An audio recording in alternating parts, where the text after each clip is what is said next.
I'm Julie Saunders. I'm Jan Wilson. Julie and I both have experience as school librarians, and we've worked together as district library leaders. In each episode, we'll dive into our profession with interviews and meaningful content to inspire you. The ideas and opinions shared by any host, guest, or listener are their own and do not represent those of any respective school district. Welcome to Library Exchange. This episode is sponsored by Mackin. For over 40 years, Mackin has provided pre-K through 12th grade libraries and classrooms with access to over 4 million printed and digital fiction and nonfiction titles.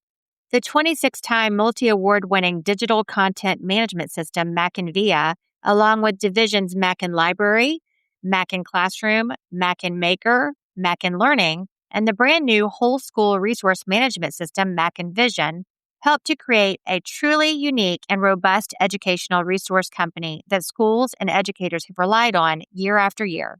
For more information, visit mackin.com today. Hi, everyone. So, Julie, before we get into the introduction, I need to get something out of the way. Okay. So, our podcast software has new features, and it would be very unprofessional of me to use some of them out of the blue during the recording. But take a listen to... I think I know where this is going. Take a listen to this, Julie and Craig, okay? Yes. Okay, hold on. Like it? Kind of, yes. I kind of like it, yes. Anyway, I got it out of my system. Okay, good. I All right. promise not to use them during the interview unless I say something profound or something funny. And we know that's probably not going to happen, Craig, because Julie talks over me most of the time. Back to you, Julie. Go ahead, Julie. So, school librarians, we know it is summer, but the timing of this episode is intentional so that you can begin preparing for the upcoming school year. Consider this episode your reminder of how important it is to be familiar with your selection policy and be confident navigating conversations with students, teachers, parents, and the school community. To help us do just that, let's welcome Craig Coleman. He's a former middle school science teacher who spent a decade as a library media specialist. Craig is in his 12th year as the coordinator of library media services for Clayton County Schools. That's a lot of C's. Welcome to Library Exchange, Craig. Thank you so much, Jan and Julie, for having me. So, Craig, to begin, where is Clayton County in Georgia? So Clayton County is just south of Atlanta. If you've flown into the Atlanta airport, you've been in Clayton County. That's at the very north part of the county. And the county is known as the birthplace of the idea for Gone with the Wind. We have a Road to Terror museum, and you can tour the area to see what inspired that story. I just learned something new. Thank you for that.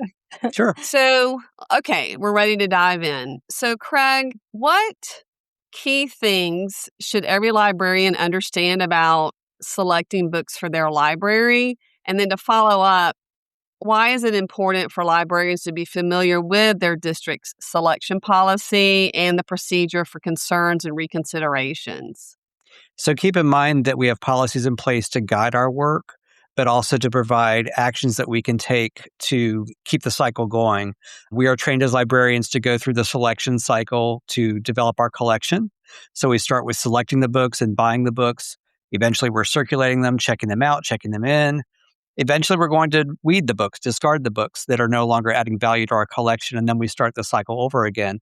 And our selection policy, in our case, is at the district level, and that guides the librarians on their purchases to make sure they're buying things that are appropriate for their students, but also support the curriculum and support the needs of the instruction.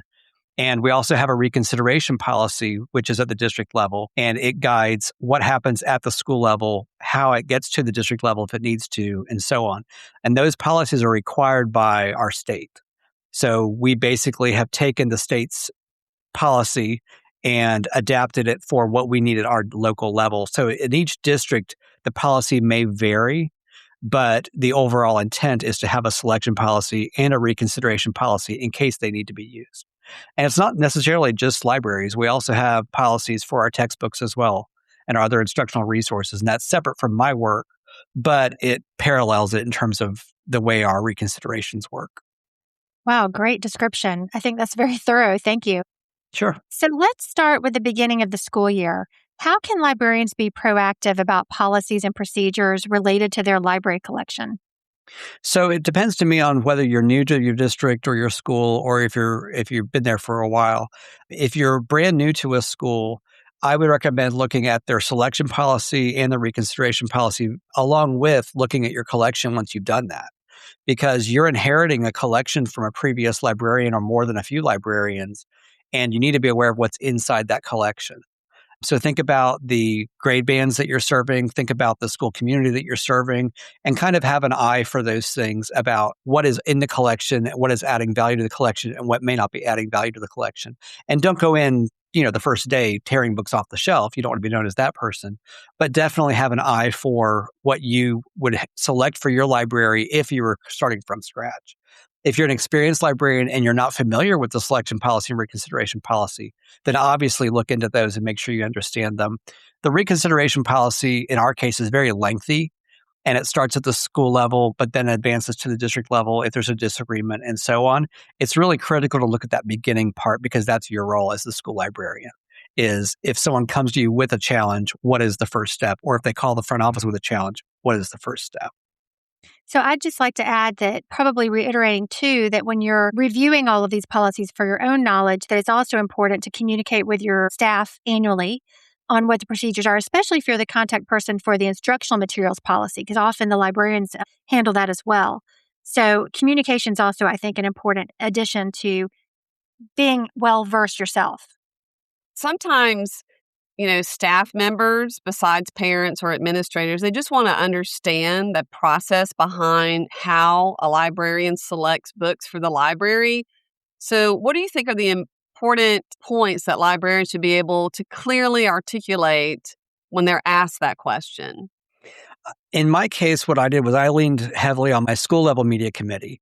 I educated them on how the process worked, and I provided them a glimpse into the behind the scenes of it. But I also was very open with the teachers about asking them, what do you want to see in the library? And even involving them in some cases on helping me create the lists. So by involving the staff in the process and getting their, whether it's a survey or a suggestion box, or actually allowing them to help create an order, that allows them to see that the transparency of it. Because even though we're the ones tasked with selection, that doesn't mean we're the only ones involved in it. We need to listen to the others around us and cater to those needs.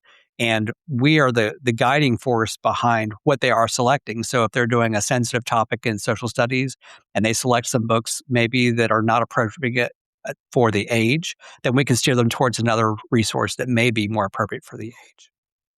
And I think too, sharing that selection criteria, because often the teachers are not aware that there's actually criteria. And then being able to share the review sources that you're familiar with and that you use is helpful, so they understand that you actually have a process with credible reviews. You're not just going to Amazon to order books based on a feeling or based on recommendations, but you're actually searching through and using the guidance of reviews. In our district, we recommend a book list and school library journal, but there are plenty of other credible review sources that can be used if the librarian sees there's a better match for your community, if there's other types of reviews you can use. One of the things that's very useful to me is that the vendors have the reviews built in. So in some cases, if I have a teacher heavily involved in book selection, I may have them set up a free account on that vendor's website and show them how to look at the book reviews, how to filter the results, so they can help build along with reading what critics say about the books. Great suggestion. Yes, I was just going to add that sometimes it's just that aha moment for the adults in the building to learn that there is a process, to selecting books. It's not one big brown box of books coming for the entire year that we select them. My favorite question from the middle school students was, have you read all these books? And my immediate answer is, yes, of course I have. But I gave them the real answer. I said, well, I read the summaries, I read the critics' reviews, I read information about the books to see if it's the right fit, but I can't possibly read 10,000 books. Right. But I love that question from the kids. It's a great question. So if a district has a board-approved selection policy and administrators, front office staff, and teachers are familiar with the policy, should librarians be concerned about purchasing books that meet the selection criteria? I don't think so. The way I tell my librarians is I tell them only get the books that you think meet the selection criteria. And if you feel like that it is going to be controversial or something that's a little bit divisive, then make sure that it's something you can defend. If you can't defend the book, if you're not willing to defend the book, don't have the book. They can go to the public library, they can buy it themselves. There are other sources for the books. So if you don't feel comfortable having that book in your collection because you don't feel comfortable defending it, don't have the book. You're not required to have every book on the planet, and things change too. You may select a book one year, and within a few years, you decide maybe this isn't the best choice, and you send it up to the next level up, from the middle school to the high school or something like that. And certainly having that dialogue where librarians are equipped with saying that all books in this library were selected based on the district selection criteria with the guidance of a committee composed of parents and teachers. That's one of those things that is a 30-second commercial for how you actually do things. And it's often you have to educate the administrators and district level leaders and other people in the community that you are supporting the selection criteria and following the policies. Very true. And now a word from our sponsors. It's time to talk about our friends at Kids Discover. They're an award-winning educational publisher that's been a favorite among students and school librarians for over 3 decades. Their digital learning platform, Kids Discover Online, is a game changer for elementary and middle schoolers by providing access to thousands of science, social studies, and nonfiction articles. And unlike other databases in the market, Kids Discover Online's modern interface is highly visual. It actually gets kids excited about reading and learning. Plus, it's built for every student. We're talking multiple reading levels, translations in 28 languages, and a fully accessible interface for all learners. You can actually get 60 days of trial access for your entire school right now by visiting kidsdiscover.com/digital. Okay, so Craig, we're going to do a few scenarios, like a what if scenario to maybe help our listeners a little bit more, because responding to concerns about books is something a lot of librarians feel uncertain about because you get caught off guard. You're put on the spot sometimes. So let's talk through some of these scenarios to make our listeners feel more prepared. Are you ready? Okay. So, scenario 1, a parent shows up to the school carrying books that they object to and would like to speak with a librarian immediately. How should the front office staff respond in this situation? So it's very important your front office staff knows what to do in these scenarios because they are the front line. They're the ones who are going to be getting the phone call or having the parent show up in the front office. And if the parent just says, I need to speak to the librarian, and they send them straight to you, now they're in front of you. Mm-hmm. So if the front office is aware of what the reconsideration policy is, then they're able to guide the parent. So for example, in my district, the first step of our policy is that they conference with the principal to discuss their concerns. The principal helps them decide, is this a reconsideration request that they fill out a form for, or is this just a concern they want to pass along? If they come straight to the librarian, there's a potential that the librarian is going to steer them back to the principal if it is a reconsideration request, because in our policy, the librarian doesn't decide if that moves forward or not, the principal does. Okay. So let's say in this scenario that the parent has shown up in the library and has the books with the librarian. My first thought is, these books were obviously checked out by their child. They're bringing them back to me.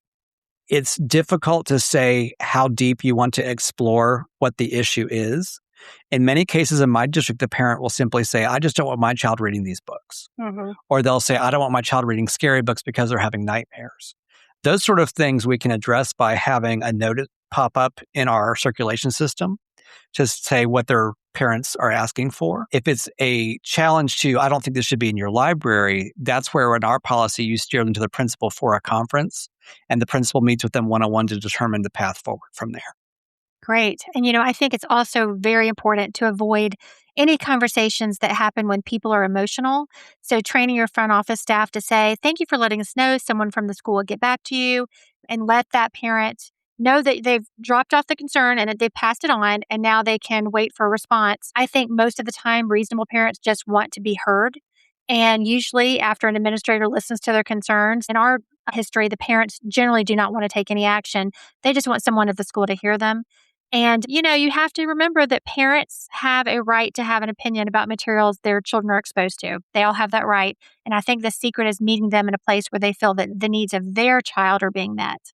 hmm And it is interesting sometimes to see what the concern is, because you can't assume the concern. It really Right. depends on the family. It depends on their belief system and those sort of things. So you can't jump to conclusions or just guess, why they're objecting to a particular book. Mhm. Mhm. I was going to add, if you talk to your front office staff, your receptionist, normally they wouldn't send a parent to a classroom at whatever time of the day a Mhm. parent shows up. So I always ask them, can you take a name and get information from me instead of the parent walking into my library and I'm completely unprepared. So it's just Very like true. another classroom. And we may be in the middle of a lesson. Now you Right. have a parent standing in the corner fuming while you're in the middle Right. of teaching 30 students. So it's a very good point. So we have another scenario. A staff member emails the librarian saying, "Are you aware that this book has a gun and curse words in it? A student shared that they felt uncomfortable with the gun and curse words, and I wanted to be sure that you were aware of the content. I read a few pages involving violence and shooting. I am concerned about this book." What tips do you have for responding to the staff member about the library book? So my first question, just for clarity, is what grade level or what grade band are we talking about with this scenario? So why don't we say middle school? Okay, so if it's a middle school, then I would definitely want to know, which book it is, which student it is. I would want to know some more about the particular circumstance. So for instance, I've had students come to the library before and show me the book and say, I really don't like this book. And when I start getting into it, I find out what are they objecting to. In this case, it sounds like the teacher has raised concerns that she once brought into the open. So that may be something where the administrator meets with the teacher to find out the concerns, to kind of pursue what direction to go in. If it was something in my library that I decided, essentially that I agree with the staff member, I may decide that that book is no longer a good book for our library. I've had that happen before where I had a series of books and the first book was perfectly fine. And the second book had a lot of language in it that I would never have selected on its own. But because it was part of a series and it was bought together, that didn't come up to our attention until we had the books in hand. You can't read every single book for your library, but it is very, very important you look at the critics' reviews, look at those grade level recommendations and age recommendations that the different sources like Booklist and School Library Journal provide. And you'll find that there are certain ones that you lean towards because you'll get a book and say, you know what, that particular journal is the one I typically match up with my thinking. And remember, your building also has a wide range of students. You might have eighth graders down to sixth graders. So that age band is quite diverse. So I always looked at it as I want it to be something that anybody in the building could approach, not just for eighth graders. I never had that special section just for the eighth graders. But I might group my books in a section called teen to steer them in that direction so that my sixth graders are not, necessarily heading over there first thing.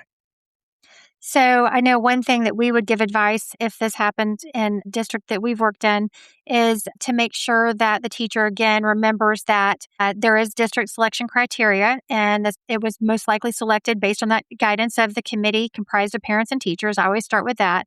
Also, not putting any of that in an email, making sure you're having a face-to-face conversation. And if they want more information, meet and talk more about it.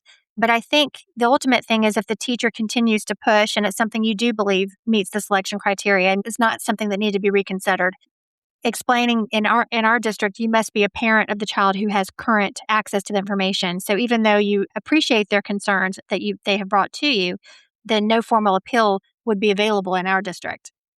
And that is something that's important to look at in the reconsideration policy is who can bring a challenge. Because if it can be anybody on the planet, then you may encounter people that are just pursuing a list of books in any district they can. We have adjusted our policy in recent years so that it is a stakeholder concern. So if a parent of a child at that school has a concern, then that is really the direction of the reconsiderations. That sounds like it matches what you've experienced as well. Mhm. That's an important piece for sure. Okay, last one, Craig. A librarian learns that a random community member is calling schools to ask whether specific titles are available in their library. How would you recommend librarians respond to this phone call?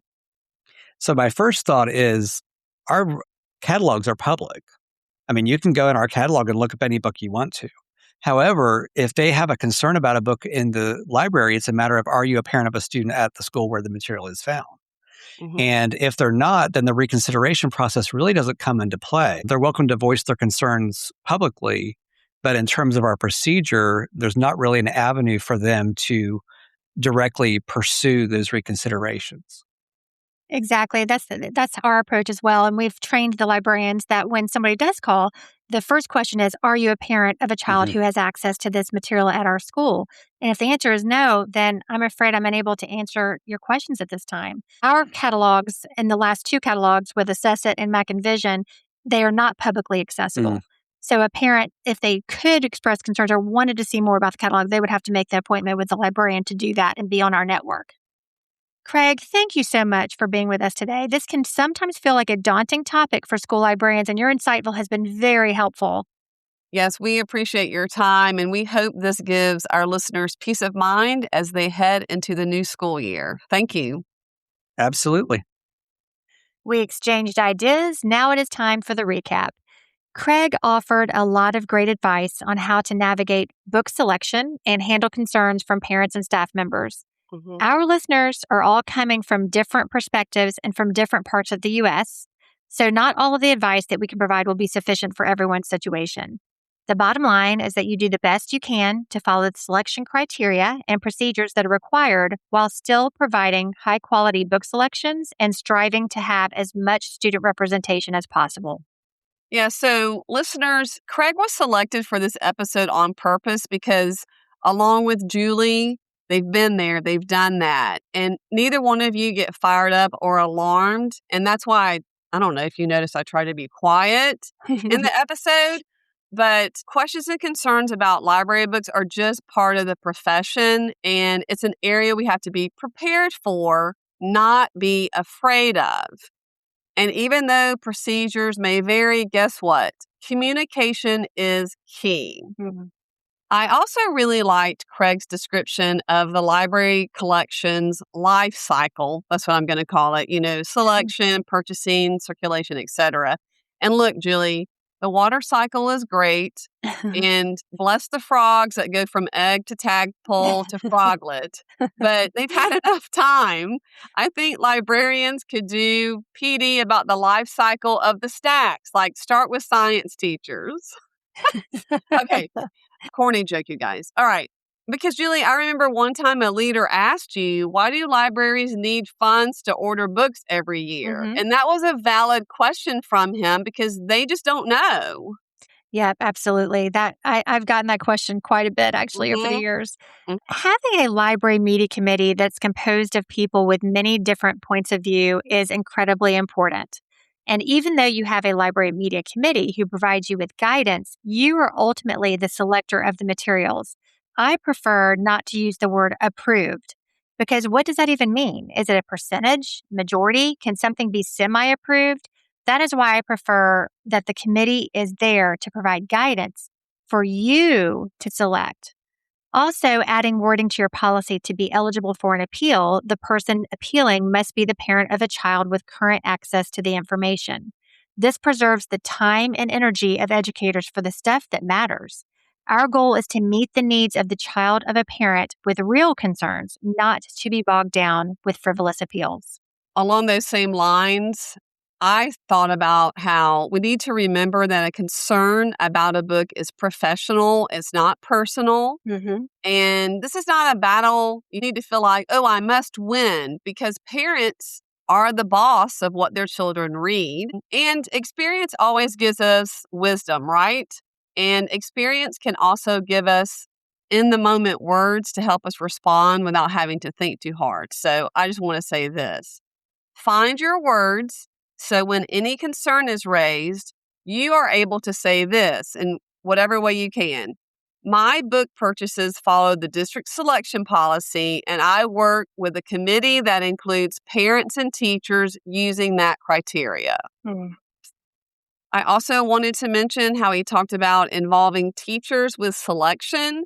So back in the day at one high school, I hosted a weed and feed a couple of afternoons after school. I saw it in, I think, Library Media Connection. Great idea. Teachers signed up across different afternoons, and I provided snacks and drinks. They went to their nonfiction area, browsed, pulled books they felt could be weeded, but more importantly, they shared topics they felt that I needed to add additional books or even newer books. This helped me form partnerships with math teachers and world language teachers, and it was the beginning of instructional partnerships. Of course, I didn't have funds for all of their requests, but guess what? I let my principal know about the weed and feed, and she gave me additional funds near the end of the school year, and I was able to order some of those requested titles. Amazing. Great suggestions. Thank you. So we hope that this episode provides a little support when deciding how and what books you will add to your library collections. Yes, and listeners, we have 2 documents available with strategies and responses to handling concerns. One is for librarians, one is for clerical staff. To get your copies, email us at libraryexchangepodcast@gmail.com. Thanks for listening, and we'll see you next time. Make sure to visit our website at www.libraryexchangepodcast.com. You'll find episode notes and links. You can even submit your questions or inspiring stories that may be featured on the podcast. If you're looking for some swag for your library or book-loving friends, visit libraryexchange.etsy.com. That's a lot of URLs, so I'm glad you had to say all of that, Julie. Thanks for joining us. We can't wait to have you back for our next episode of Library Exchange.